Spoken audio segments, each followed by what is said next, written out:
And we're back. 2 Samuel chapter 12. But God was not at all pleased with what David had done, and sent Nathan to David. Nathan said to him, "There were two men in the same city, one rich, the other poor. The rich man had huge flocks of sheep, herds of cattle. The poor man had nothing but one little female lamb, which he had bought and raised. It grew up with him and his children as a member of the family. It ate off his plate and drank from his cup and slept on his bed. It was like a daughter to him. One day a traveler dropped in on the rich man. He was too stingy to take an animal from his own herds or flocks to make a meal for the visitor. So he took the poor man's lamb and prepared a meal to set before the guest. David exploded in anger. As surely as God lives, he said to Nathan, the man who did this ought to be lynched. He must repay for the lamb 4 times over for his crime and his stinginess. You're the man, said Nathan, and here's what God, the God of Israel, has to say to you. I made you king over Israel. I freed you from the fist of Saul. I gave you your master's daughter and other wives to have and to hold. I gave you both Israel and Judah. And if that hadn't been enough, I'd have gladly thrown in much more. So why have you treated the word of God with brazen contempt? Doing this great evil, you murdered Uriah the Hittite, then took his wife as your wife. Worse, you killed him with an Ammonite sword. And now, because you treated God with such contempt and took Uriah the Hittite's wife as your wife, killing and murder will continually plague your family. This is God speaking. Remember, I'll make trouble for you out of your own family. I'll take your wives from right out in front of you. I'll give them to some neighbor, and he'll go to bed with them openly. You did your deed in secret. I'm doing mine with the whole country watching." Then David confessed to Nathan, I've sinned against God. Nathan pronounced, yes, but that's not the last word. God forgives your sin. You won't die for it. But because of your blasphemous behavior, the son born to you will die.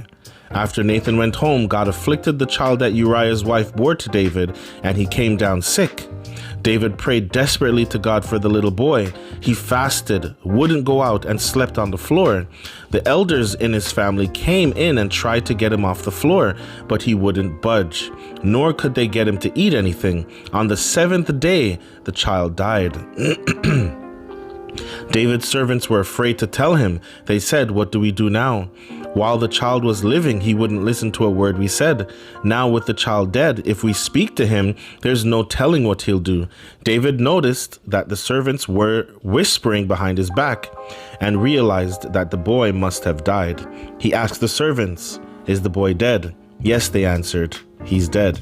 David got up from the floor, washed his face, and combed his hair, put on a fresh change of clothes, then went into the sanctuary and worshipped. Then he came home and asked for something to eat. They set it before him, and he ate. His servants asked him, what's going on with you? While the child was alive, you fasted and wept and stayed up all night. Now that he's dead, you get up and eat. While the child was alive, he said, I fasted and wept, thinking God might have mercy on me and the child would live. But now that he's dead, why fast? Can I bring him back now? I can go to him, but he can't come to me. David went and comforted his wife Bathsheba, and when he was with her, they conceived a son. When he was born, they named him Solomon. God had a special love for him and sent word by Nathan the prophet that God wanted him named Jedediah, God's beloved. Joab, at war in Rabbah against the Ammonites, captured the royal city. He sent messengers to David saying, I'm fighting at Rabbah, and I've just captured the city's water supply. Hurry and get the rest of the troops together and set up camp here at the city and complete the capture yourself. Otherwise, I'll capture it and get all the credit instead of you. So David marshaled all the troops, went to Rabbah and fought and captured it. He took the crown from their king's head, very heavy with gold, and with a precious stone in it. It ended up on David's head, and they plundered the city, carrying off a great quantity of loot. David emptied the city of its people and put them to slave labor using saws, picks, and axes, and making bricks. He did this to all the Ammonite cities. Then David and the whole army returned to Jerusalem.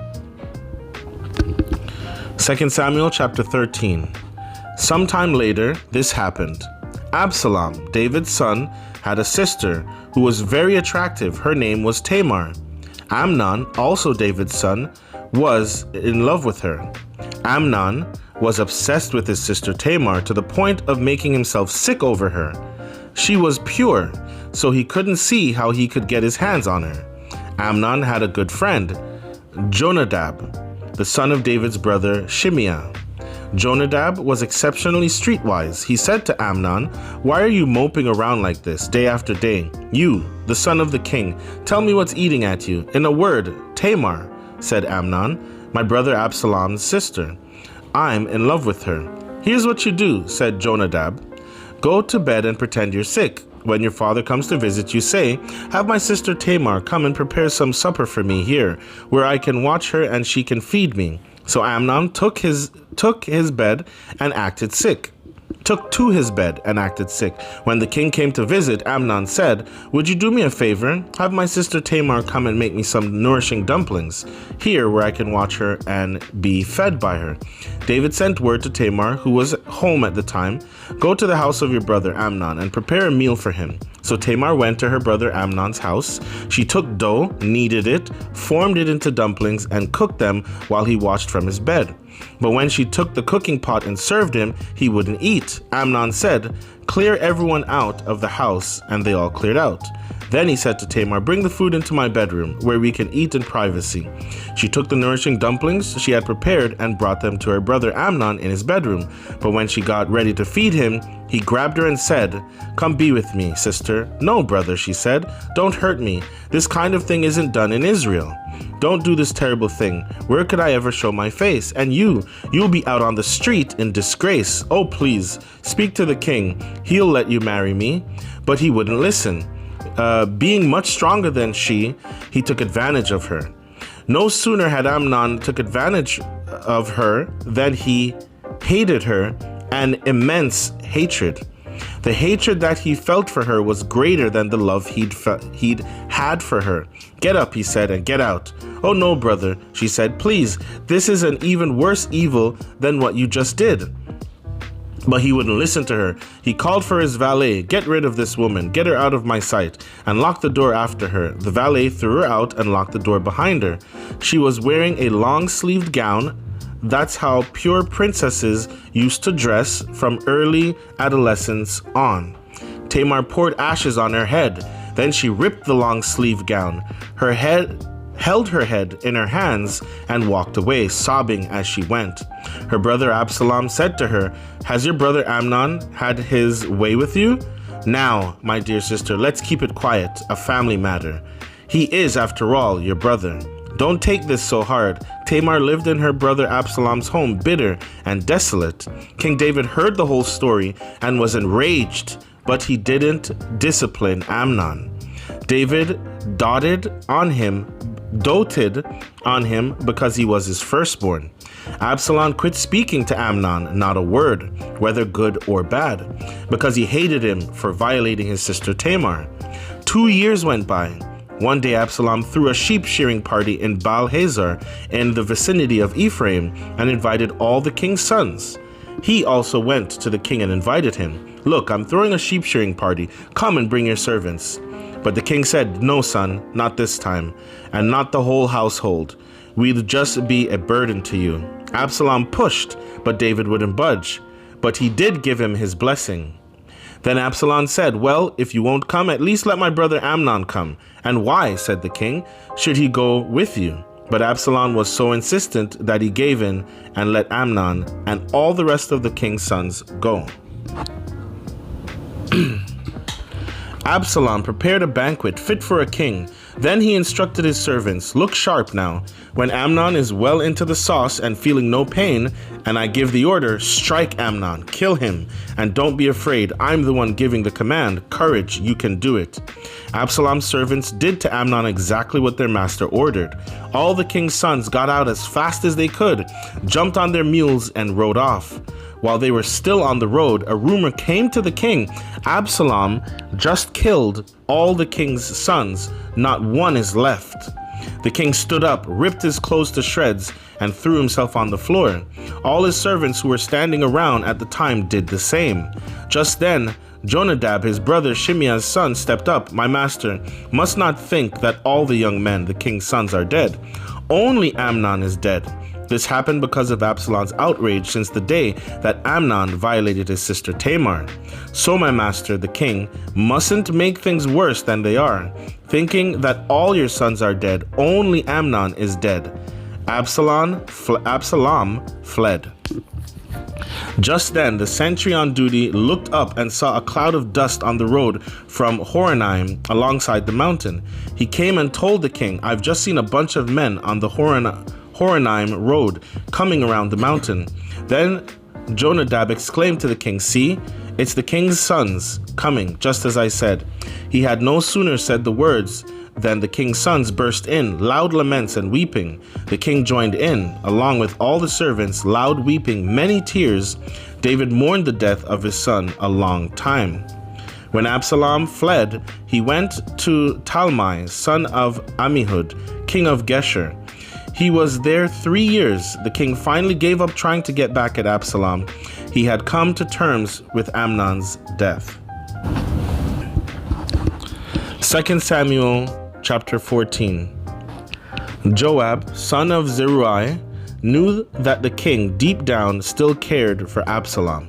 So he sent to Tekoa for a wise woman who lived there and instructed her, "Pretend you are in mourning, dress in black, and don't comb your hair.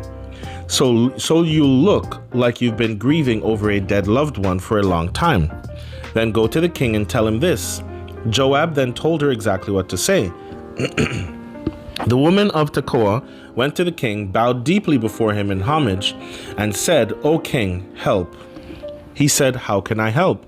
"I'm a widow," she said. "My husband is dead. I had 2 sons. The 2 of them got in a fight out in the field, and there was no one around to step between them. The one struck the other and killed him. Then the whole family ganged up against me and demanded, 'Hand over this murderer so we can kill him for the life of the brother he murdered.'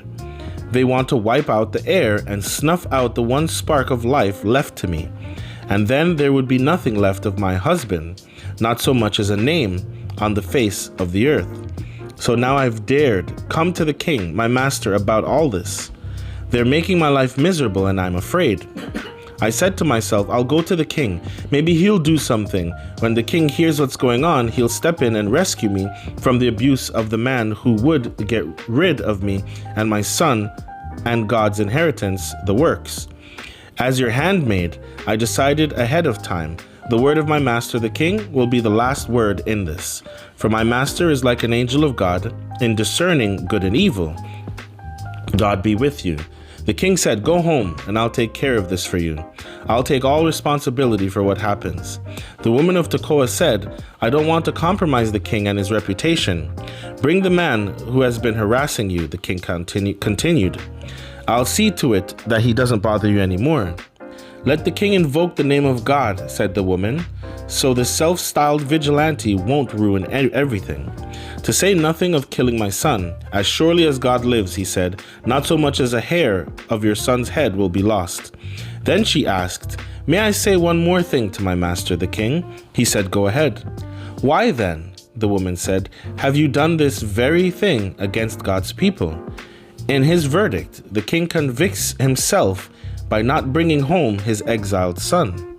We all die sometime. Water spilled on the ground can't be gathered up again, but God does not take away life. He works out ways to get the exile back. The king then said, I'm going to ask you something. Answer me truthfully. Certainly, she said. Let my master the king speak. The king said, is this the hand of Joab mixed up in this? On your life, my master, a body can't veer an inch. On your life, my master, king, a body can't veer an inch right or left and get by with it in the royal presence. Yes, it was your servant Joab who put me up to this and put these very words in my mouth. It was because he wanted to turn things around that your servant Joab did this. But my master is as wise as God's angels in knowing how to handle things on this earth. The king spoke to Joab, "All right, I'll do it. Go and bring the young man Absalom back." Joab bowed deeply in reverence and blessed the king. "I'm reassured to know that I'm still in your good graces and have your confidence, since the king is taking the counsel of his servant." Joab got up, went to Geshur, and brought Absalom to Jerusalem. The king said, "He may return to his house, but he is not to see my face. He is not to see me face to face." So Absalom returned home, but was not permitted to see the king. This Absalom, there wasn't a man in all Israel talked about so much for his handsome good looks, and not a blemish on him from head to toe. When he cut his hair, he always cut it short in the spring because it had grown so heavy. The weight of the hair from his head was over 2 pounds. 3 sons were born to Absalom and 1 daughter. Her name was Tamar, and she was a beauty. Absalom lived in Jerusalem for 2 years, and not once did he see the king face to face. He sent for Joab to get him in to see the king, but Joab still wouldn't budge. He tried a second time, and Joab still wouldn't. So he told his servants, "Listen, Joab's field adjoins mine, and he has a crop of barley in it. Go set fire to it." So Absalom's servants set fire to the field. That got him moving. Joab came to Absalom at home and said, "Why did your servants set my field on fire?" Absalom answered him, "Listen, I sent for you saying, 'Come and soon.' I want to send you to the king to ask, 'What's the point of my coming back from Geshur? I'd be better off still there. Let me see the king face to face. If he finds me guilty, then he can put me to death." Joab went to the king and told him what was going on. Absalom was then summoned. He came and bowed deeply in reverence before him, and the king kissed Absalom. Amen. Amen.